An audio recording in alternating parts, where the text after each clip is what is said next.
ఓం శుక్లాంబరధరం విష్ణుం శశివర్ణం చతుర్భుజం ప్రసన్నవదనం ధ్యాయేత్ సర్వవిఘ్నోపశాంతయే. ఓం సరస్వతీ నమస్తుభ్యం వరదే కామరూపిణి విద్యారంభం కరిష్యామి సిద్ధిర్భవతు మే సదా. ఓం గురుర్బ్రహ్మా గురుర్విష్ణుః గురుర్దేవో మహేశ్వరః గురు సాక్షాత్ పరబ్రహ్మ తస్మై శ్రీ గురవే నమః. మనం యోగ వాసిష్టం అనే గ్రంథంలో స్థితి ప్రకరణంలో 3వ భాగంలో ప్రస్తుతం 11 మనస్సు యొక్క రూపము అలాగే మిగిలిన అంశాల గురించి తెలుసుకుందాము. శ్రీ వశిష్ఠ మహర్షి: ఓ రాఘవ, ఇప్పుడు నీకు జాగ్రత్త స్వప్న సుషుప్తుల స్వరూపం ఏమిటో కొన్ని విశేషాలు చెప్పాను కదా. ఇదంతా ఆత్మ విషయం ప్రకటించటానికి వీలుగా చెప్పాను. అంతకు మించి వాటిచే వేరే ప్రయోజనం లేదు. ఒక ఇనుప గుండు అగ్నితో సంబంధం పెట్టుకున్నదనుకో, అప్పుడేమవుతుంది? అగ్ని యొక్క రూపంని పొందుతోంది కదా. అదేవిధంగా ఈ చిత్తము దృఢ నిశ్చయముతో ఏ పదార్థంలో ఎంతగా భావిస్తుందో అంతవరకు అది దాని రూపంనే చెందుచున్నది. భావము, అభావము, గ్రహించుట, త్యజించుట మొదలైన దృష్టులన్నీ చైతన్యం నందే కల్పించబడుచున్నాయి. ఇక్కడ ఏవేవి కనిపిస్తున్నాయో అవన్నీ కల్పనయే రూపంగా కలిగి ఉన్నాయి. కాబట్టి అవి సత్యములు ఎట్లా అవుతాయి చెప్పు. శ్రీరాముడు: కానీ అనుభవం అవటం జరుగుతోంది కదా. శ్రీ వశిష్ఠ మహర్షి: అవును, ఈ జీవుడు కల్పనను ఆశ్రయించినంతకాలం ఈ దృశ్య వ్యవహారం సంప్రాప్తమై ఎదురుగా ఉండియే ఉంటోంది కదా. ఏమరువ వీలు లేదు. అందుచేత మనోచాపల్యముచే కలుగుచుండిన ఈ భావ అభావములను, గ్రహణ త్యాగాలను అనిర్వచనీయం అని విజ్ఞులు అభివర్ణిస్తున్నారు. అవి మనస్సు యొక్క నిర్వచనాలను అనుసరించి ఉంటాయి. ఈ జగత్తును మనస్సే ఈ కనబడే విధంగా నిర్దేశించటం చేత ఇట్లు అనుభవం అవుతుందయ్యా. ఏది ఆత్మ కంటే తదితరమై తారసపడుతుందో అదంతా ఆ ద్రష్ట యొక్క మనస్సే, స్వప్న సదృశ్యమే. వ్యష్టి రూపమున భ్రాంతి ఏర్పడటానికి కర్త ఈ మనస్సే. అనగా మనస్సే నేను అని ఒక వ్యష్టిని అని మనన చేయుటచే వ్యష్టి ఏర్పడుతుంది. అట్లే సమిష్టి రూపమున జగస్థితికి కారణమవుతున్నది కూడా మనస్సే సుమ. విశ్వమునకు కారణభూతమగు మనస్సే సర్వ కలంకములకు మూలం. ఓ రామ, మనస్సే పురుషుడు. కాబట్టి ఎట్లాగైనా సరే ఈ మనస్సును శుభమార్గమున నియోగించాలి. సర్వజనులారా, ఈ మనస్సును, దీని స్వభావమును చక్కగా గ్రహించండి. దీనిని శుభమార్గమునందే ప్రయత్నపూర్వకంగా నియోగించటం ఉచితం, సర్వదా శ్రేయస్కరం కూడా. శుక్రాచార్యుని అనుభవం ఏమిటో గమనించారు కదా. ఈ భౌతిక దేహమే పురుషుడై ఉంటే అత్యంత బుద్ధిమంతుడైన శుక్రుడు అనేక వికారములతో కూడిన పెక్కు జన్మల గూర్చిన భ్రమ ఎలా పొందాడు? కనుక పురుషాకారము అనేది సర్వదా మనస్సుకు సంబంధించినదే కానీ శరీరం నిర్వర్తించేది కాదు. ఆ గోడ ఎట్లాగైతే కేవలం జడ మాత్రమై స్వయం నిర్ణయాధికారం లేకయే ఉంటుందో, ఈ శరీరంకు కూడా స్వయం నిర్ణయాధికారం లేదు. మనస్సు దేనిని మననం చేస్తుందో అట్లే సర్వము ప్రాప్తిస్తోంది. అందుచేత ప్రయత్నపూర్వకంగా స్వల్ప విషయములన్నీ త్యజించబడుగాక. ఈ మనస్సు ఉత్తమోత్తమైన దానియందే నియోగించబడుగాక. శ్రీరాముడు: ఈ మనస్సును నియోగించుటకై ఈ జగత్తునందు అన్నిటికన్నా ఉత్తమోత్తమైనది ఏది? శ్రీ వశిష్ఠ మహర్షి: అన్నింటికన్నా ఉత్తమోత్తమైనది, మహత్తరమైనది స్వస్వరూపమే. శ్రీరాముడు: అట్టి స్వస్వరూపమును మనస్సుతో ధ్యానించుటకు ఎప్పుడు, ఎక్కడ, ఎట్లు ఉపక్రమించాలి? శ్రీ వశిష్ఠ మహర్షి: స్వస్వరూపమును ధ్యానించుటలో, భావించుటలో మరొక ప్రదేశమునకు వెళ్ళవలసిన పనేమున్నది? సర్వజనులారా, ఆత్మవస్తువు సర్వదా ఉపాధిరహితము, భ్రమరహితము, అప్రమేయము, నిత్యము అయి ఉన్నది. అట్టి ఆత్మవస్తువునే సర్వదా ధ్యానించండి. అట్టి ప్రయత్నంలో శ్రమ ఏదీ ఉండదు సుమ. నేను సర్వదా అఖండము, జన్మరహితము అయిన ఆత్మని అని భావించుటలో కష్టమేముంటుంది? మరి కొంతకాలం తర్వాతను, లేక ఏదో కార్యక్రమం ముగించిన తర్వాతను ఆత్మ సంబంధించిన ఉపాసన ఆరంభించాలనుకోవటం అజ్ఞానపూర్వకమైన అభిప్రాయమని మేము గమనిస్తున్నాం. ఇప్పుడే ఇక్కడే ఏది ఎట్లు ఉంటుందో అదంతా అట్లు ఉండగానే స్వస్వరూపంను ధ్యానించుట భావించుట తప్పక చేయవచ్చునని అందరికీ మనవి చేస్తున్నాను. జీవుడు ఏ రూపాన్ని ధ్యానిస్తే అతడు అట్టి రూపంగానే పరిణమిస్తున్నాడు లేక పొందుచున్నాడు. ఆత్మ యొక్క అప్రమేయత్వమును నిర్వికల్పత్వమును ధ్యానించు జీవి ఆత్మత్వంని అనుభవంగా పొందుచున్నాడు. శ్రీరాముడు: స్వామి, మాపై కరుణతో ఆత్మను భావించుట అనగా ఏమిటో మరికొంత విశేషయుక్తంగా చెప్పండి. శ్రీ వశిష్ఠ మహర్షి: సంకల్పములను రచించుట లేక నిర్వర్తించుట అను స్వభావం గల ఈ జీవుడు సంకల్పములు ప్రారంభం కాకముందే ఉండి ఉన్నాడు. అట్టి సంకల్పములకు ఆదిస్థితి యందు అతడు అనిర్వచనుడై వాక్కు మొదలైన వాటికి అందని వాడై శుద్ధతత్వ స్వరూపుడై ఉన్నాడు కదా. ఆ శుద్ధతత్వమే ఆత్మ అను శబ్దంచే ఉద్దేశించబడుతోంది. అట్టి ఆత్మ సంకల్పించు సమయమునందు కూడా ఉండి ఉన్నది. అట్టి శుద్ధతత్వమే స్వస్వరూపం. స్వస్వరూప భావనచే ఏర్పడు నిశ్చలత్వము అసంగత్వములే ఆత్మ సాక్షాత్కారంగా చెప్పబడుతోంది. అట్టి ఆత్మానుభవమునకు సర్వులు అర్హులే. ఓ జనులారా, మీరంతా బలవంతులై అందుకు అర్హత సముపార్జించుకోవాలి. అంతేగాని ఈ నా వర్తమానం అందుకు అడ్డు కదా అని భావించి ప్రవాహపతితులు కావద్దని హెచ్చరిస్తున్నాను. ఈ మనస్సు ఎక్కడుంటే అక్కడికి శరీరం అవశ్యం పోగలదు. కానీ శరీరం ఎక్కడుంటే అక్కడికి మనస్సు పోవలనను నియమం లేదు. మరి ఇంకా ఈ శరీరం గురించి భ్రమ పొందవలసిన పనేమున్నది? ఈ శరీరం ఎక్కడ ఉండవలసి వస్తుందో అక్కడే ఉండనివ్వండి.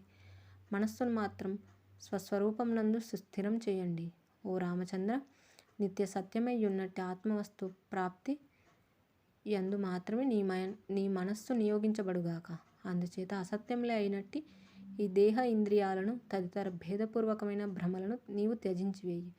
ఈ దేహ ఇంద్రియముల పట్ల గూడు కట్టుకొని ఉన్న విశ్వాసం నుండి సర్వ సంసార భ్రమలు బంధములు మరింతగా ఏర్పడుచున్నాయి గ్రహించు. చైతన్యతత్వమయ్యున్న నీ శుద్ధ స్వరూపమునకు జడ పదార్థములైనట్టి ఈ శరీరాదులను ఆపాదించి భ్రమ చెందవద్దు. ఈ శరీరమే నేను, ఆ శరీరం మరొకరు అను భావనలోని అనర్థమేమిటో ముందు గ్రహించు.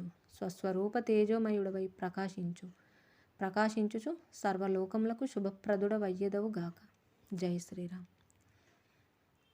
ఈ విధంగా మనస్సు యొక్క రూపము అనే అంశాన్ని తెలియజేశారు. మనం ఏదైతే కల్పన చేస్తూ ఉంటామో, ఆలోచిస్తూ ఉంటామో ఆ విధంగానే పరిణామం చెందుతూ ఉంటామని తెలియజేయడం చూశారు. ఆ విధంగా ఈ శరీరాలు అనేటువంటివి అవి ఒక జడ మాత్రమే. చేసేదంతా కూడా మనస్సే అయి ఉన్నది. అందువల్ల శరీరం ఉన్న చోటికి మనస్సు వెళ్ళాలనే నియమం లేదు. కాబట్టి ఈ సంసార చక్రంలో ఇరుక్కపోయాని అనేటువంటి భ్రమతో బాధతో ఉండిపోకుండా ఈ శరీరంతో చేయవలసిన పనులను చేస్తూనే మనస్సుతో మాత్రం ఆ యొక్క పరమాత్మ స్థితిని, ఆత్మస్థితిని మననం చేస్తూ ఆ యొక్క స్వస్వరూపంలో ఉండిపోవడానికి ప్రయత్నం చేయండి అని వశిష్ఠ మహర్షి వారు చెప్పడం మనం ఇక్కడ చూస్తున్నాం. ఇక 12 విజ్ఞానవాదము. శ్రీరాముడు: ఓ మునీంద్ర, ధర్మజ్ఞ, సముద్రంలో బడబాగ్నిలాగా నా హృదయంలో ఇప్పుడు ఒక గొప్ప సందేహం పుట్టి కల్లోలం కలిగిస్తోంది. అదేమిటో చెప్తాను వినండి. బ్రహ్మం దేశకాలాదులచే పరిచ్ఛిన్నమయ్యేది కాదు. అది సర్వదా వ్యాపకమై నిరామయమై ఉంది అని మనం అనుకున్నాం కదా. అట్టి నిష్కలంక నిర్వస్తువగు బ్రహ్మమునందు విషయాకారముచే కలుషితమైనట్టి ఈ మనస్సు అనబడేది ఎట్లా, ఏ కారణం చేత, ఏ రూపమున, ఎప్పటి నుండి స్థితి పొంది ఉంటోంది? ఆత్మజ్ఞులు శాస్త్రములు బ్రహ్మమునందు అవిద్యారూపమైన కలంకము ఏ కాలమందునూ లేదు అని చెప్పుచుండడం జరుగుతోంది. మరి ఈ మనస్సు ఎట్లు, ఏ కారణంగా ఉదయిస్తోంది? ఈ విషయం ముందు చెప్పండి. అటుపై ఈ మనస్సును నిరోధించుట ఎట్లా అనే ప్రశ్నను మరలా పరిశీలించవచ్చు. ఈ ప్రశ్నపై కొంత సంవాదం జరిగింది, కానీ ఇంకా కొంత వినాలని నా అభిలాష. శ్రీ వశిష్ఠ మహర్షి: చాలా చక్కగా మంచి ప్రశ్నకే వచ్చావు. ఇప్పుడు నీ బుద్ధి మోక్షమును పొందుటకు సంపూర్ణంగా అర్హత పొందుచున్నదని నేను భావిస్తున్నాను. పూర్వాపర విచారణ యందు తత్పరమయ్యున్న నీ బుద్ధి యొక్క ప్రభావం చేత శంకరాదులు పొందిన ఉత్తమ స్థితిని నీవు తప్పక పొందగలవు. అయితే మనం ఇప్పుడు స్థితి ప్రకరణంలో ఉన్నాం కదా. వర్తమాన విషయ విచారణ దృష్ట్యా నీ ప్రశ్నకు తగిన సమయం కాదు. నిర్వాణ ప్రకారంలో ప్రవేశించినప్పుడు మనం ఆత్మకు మలినత్వం ఎట్లా వచ్చినది అనే ప్రశ్నను కొన్ని కోణముల నుండి పరిశీలిస్తాం. ప్రస్తుతం ఆత్మ స్వతహాగా శుద్ధమైనది అనే విషయం అనేక దృక్పథముల నుండి నిరూపిస్తున్నాం.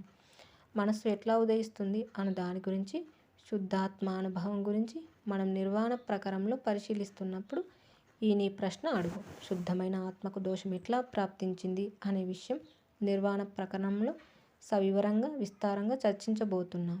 ఇప్పటికి మాత్రం మనస్సును శుద్ధిపరచటం ఎట్లా అనే విషయం ముఖ్యంగా పరిశీలిస్తున్నాం. మనం ఏ సిద్ధాంతం గురించి వర్తమానంలో విచారిస్తున్నామో ఆ దానిని గురించి ఇప్పటికీ చర్చించటం ఉచితం కదా, అనగా అవగాహన సౌలభ్యం దృష్ట్యా ఉచితం కదా.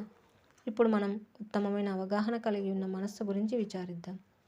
ఈ ప్రాణ సమూహమంతా జన్మ కర్మలు అనే జాలంలో చిక్కి ఆయా పాటలు పొందుచున్నది. ఏ కారణంగా? మనసు కారణంగా కదా. మనస్సే ప్రకృతి, కర్మ కూడా. మనస్సు అజ్ఞాని అవిచారణ కారణంగా స్వతహాగా అసత్యమే అయినట్టి అనేక భ్రమలతో కూడిన అనుభవములను పొందుచున్నాడు. అజ్ఞానంతో ఉపసహితమైన చైతన్యమును ప్రకృతి అంటున్నాం. మనన ధర్మం చేత ప్రకృతి అనున్నది ఏర్పడుచున్నది. కాబట్టి మనస్సు అంటే కూడా అదే సుమ. ఆ స్థితి యందు ప్రియత్వము ఉద్వేగములతో కూడిన కర్మేంద్రియ వ్యాపారములు నిర్వర్తించబడుచూ ఉంటాయి. కాబట్టి దీనిని కర్మ అని కూడా నిర్ణయిస్తుంటారు. ఈ మనస్సు, కర్మలు, జీవుడు, భగవంతుడు అనే విషయములకు భిన్న మతవాదులు చిత్ర విచిత్రములైన శాస్త్ర దృష్టులను అనేక నామరూపములను కల్పన చేసి తమ అనునయులు ముందు ఉంచుచున్నారు. వాటి గురించి క్లుప్తంగా కొన్ని విషయాలు చెప్తాను. అవన్నీ నీ ప్రశ్నకు తగిన సమాధాన సమన్వితమైన యోచనను అందిస్తాయి అనేది నా ఉద్దేశం. వాసనల నుండి అవగాహనలు. సుగంధం గల ప్రదేశంలో వర్తించిన వాయువు తాను సుగంధ రూపమునే పొందుతోంది కదా. మనన శక్తిచే చంచలమై ఉంటున్న ఈ మనస్సు ఏ వాసనతో కూడి ఎట్టి భావమును గ్రహిస్తుందో తాను అట్టి రూపమునే పొందుతూ ఉంటుంది. ఈ కారణం చేత కొందరు తమ వాసనలచే కల్పితములైన ఆయా సిద్ధాంతములను ఆయా యుక్తుల సహాయంతో నిర్ణయిస్తున్నారు. అట్టి అవగాహన వారు అత్యంత వాస్తవమైనదిగానే గాంచటం జరుగుచున్నది. పదార్థములను భావన చేయి స్వభావం గల ఈ మనస్సు అట్టి పదార్థములతోటి తన్మయమగుచున్నది. ఆ పదార్థ రూపమునే చెందుతోంది. మనస్సునకు వశమై వర్తించు ఆ శరీరం కూడా అదే రూపమును అనుభవమును పొందుచున్నది. జ్ఞానేంద్రియములు ఆయా విషయములందు ప్రవర్తించినప్పుడు ఈ కర్మేంద్రియములు కూడా ఆ విషయములందు ప్రవర్తిస్తున్నాయి. గాలిలో ధూళి ఏర్పడుచున్నట్లు ఆత్మయందు ఈ కర్మ వ్యవహారమంతా సిద్ధిస్తోంది. కర్మేంద్రియములు నియమించబడుచుండగా క్రియాశక్తి వ్యక్తమవుచున్నది. కాబట్టి మనస్సు యొక్క బీజము కర్మయే, మరి కర్మ యొక్క బీజము మనస్సే. పుష్పము, పరిమళము ఒకదానితో మరొకటి అభేదమైనట్లు ఈ కర్మ మనస్సులు వేరువేరు కాదు. దృఢమైన భావనావేశం చేతనే మనస్సు మననం అను దానిని స్వీకరిస్తోంది. అట్టి భావన యొక్క ప్రభావం చేత స్పందము లేక కర్మ అనబడు శాఖ ఉత్పన్నమవుతుంది. ఈ మనస్సే క్రియను, ఆ క్రియ యొక్క ఫలములను ఆధారభావంతో సిద్ధింపజేయుచున్నది. ఆ తర్వాత ఆయా కర్మల ఫలములను పొందుచున్నాను అని అనుభవమును స్వీకరిస్తూ వెనువెంటనే బంధమును తగులుకొనుచున్నది. అహం త్వం తత్. ఇప్పుడు విజ్ఞానవాదం అనుసరించి అహం త్వం తత్లను విశదీకరిస్తాను. ఈ మనస్సు ఏ భావనను స్వీకరిస్తుందో ఆ భావనని నిశ్చయమై పరిణమిస్తోంది.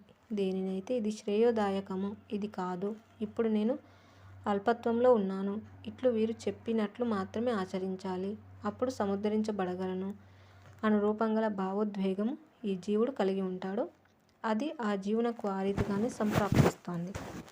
వాసనాధ్యార్థ్యంచే అహం త్వం తత్ శబ్దములకు వివిధ భావనలతో కూడిన భిన్నమైన మత నిశ్చయములు జనులచే స్వీకరించబడుచున్నాయి. ఆ నిశ్చయములను అనుసరించే వారు తమ తమ ధర్మార్థ కామ మోక్షముల కొరకు ఆయా వేరువేరు ప్రయత్నములు చేస్తూ ఉంటున్నారు. ఆ శబ్దముల కొన్ని నిర్వచనములను అనగా కొన్ని శాస్త్రముల ప్రవచనములను విను. కపిల సిద్ధాంతం. మొదట అహం. ఇది స్వతహాగా అనేక దోషములు కలిగి ఉంటుంది. అట్టి అహం అనగా నేనులోని దోషాలను శుశ్రూష, తపస్సు, ధ్యానం మొదలైన ప్రయత్నములచే తొలగించుకోవాలి. 2 త్వం అనగా నీవు. ఈ నీవు అను రూపంలో ప్రాప్తించేదంతా అత్యంత నిర్మలము అసంగము అయి ఉన్నది. 3 తత్ అది. అహము త్వంల కంటే విలక్షణమైనది. అది కోపగించుట, ప్రేమించుట, వరాదులను ఇచ్చుట మొదలైన త్రిగుణములకు సంబంధించిన వ్యవహారంలో నిర్వర్తిస్తూ ఉంటుంది. సత్కర్మలను సన్మానించటం, దుష్కర్మలను శిక్షించటం నిర్వర్తిస్తూ ఉంటుంది. సగుణ బ్రహ్మవాదులు.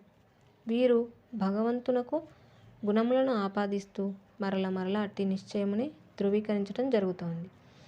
అట్టివారు సగుణ బ్రహ్మను ప్రవచిస్తున్నారు. తదనుకూలంగానే శాస్త్రములు ప్రవచించబడటం జరుగుతోంది.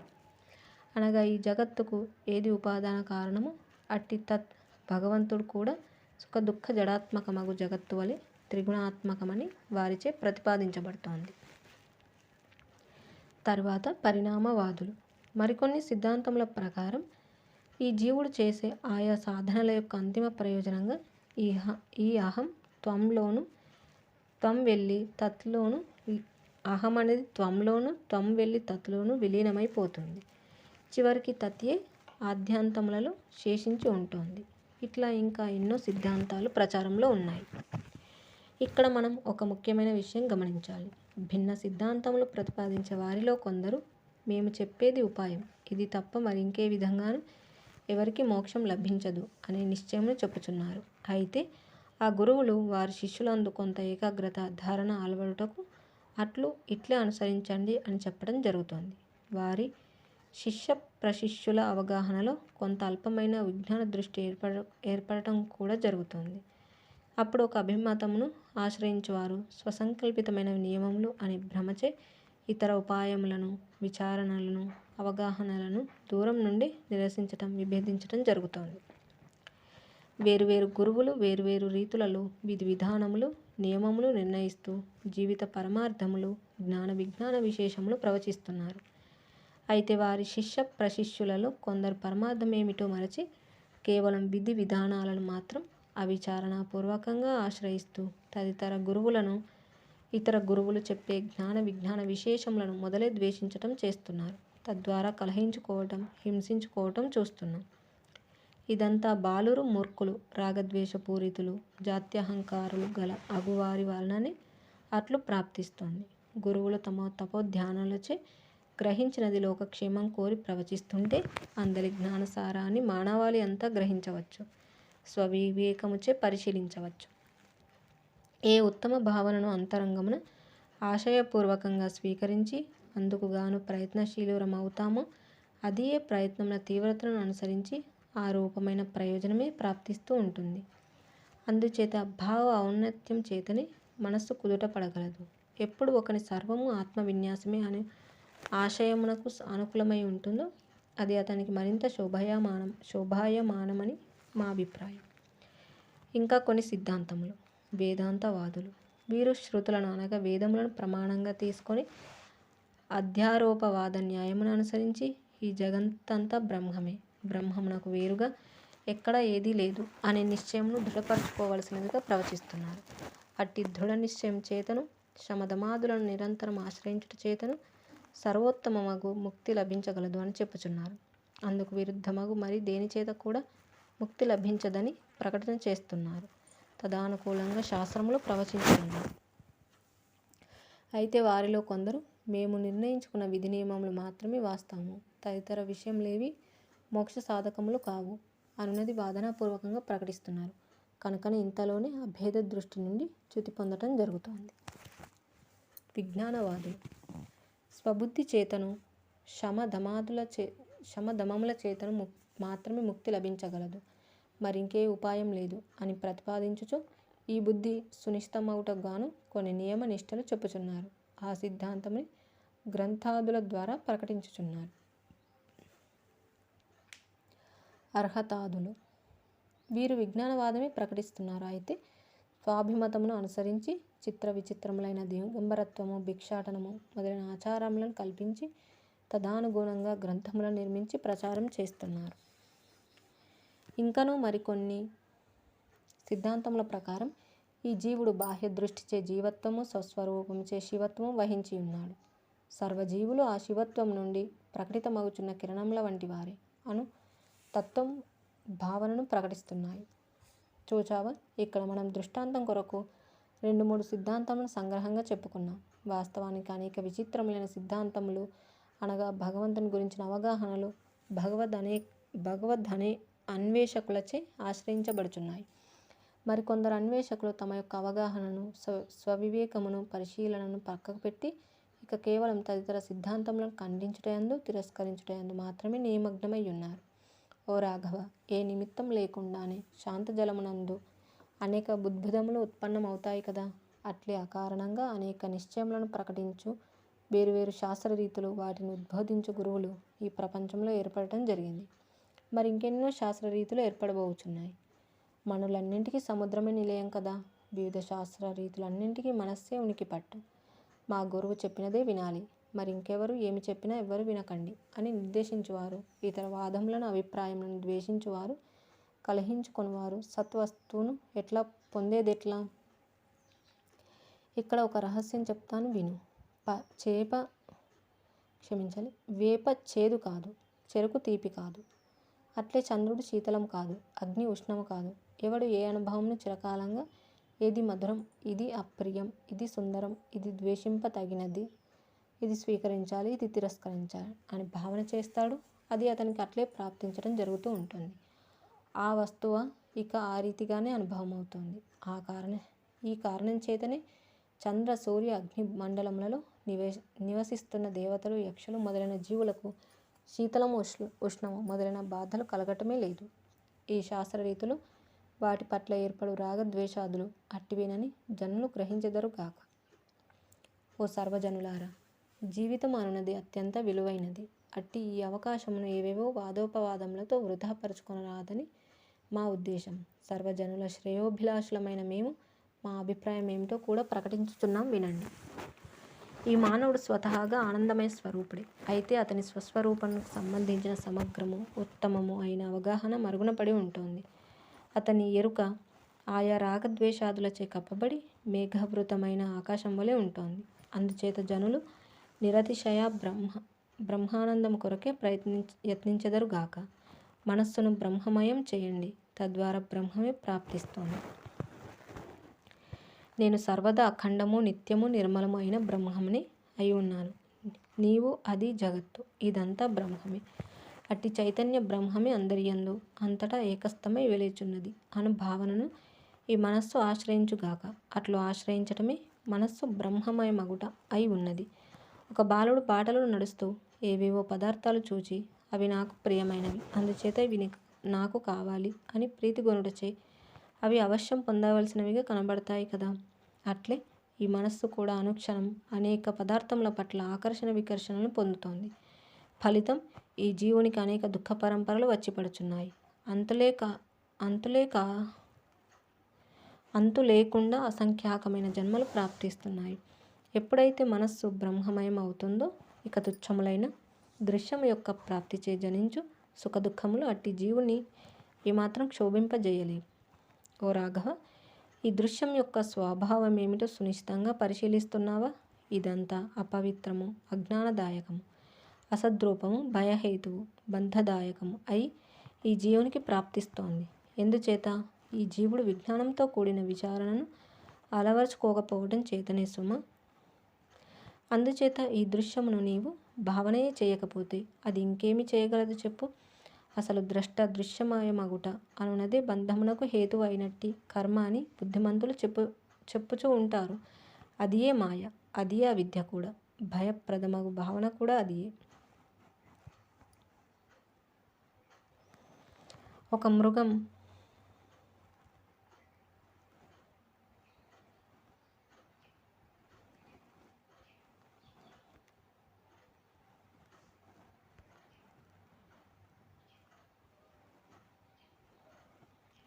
మనస్సు అంటే దృశ్యము అనే అర్థం సుమ. మనస్సే మోహ అజ్ఞానములకు హేతువైనది. అనేక ఆసక్తులు, ద్వంద్వములు ఈ మనస్సులో నిరంతరం పరిభ్రమిస్తున్నాయి. అట్టి బురదతో నిండి ఉన్న ఈ మనస్సును శుద్ధం చేయాలి. సంసారపు మత్తు అంటే ఏమిటి?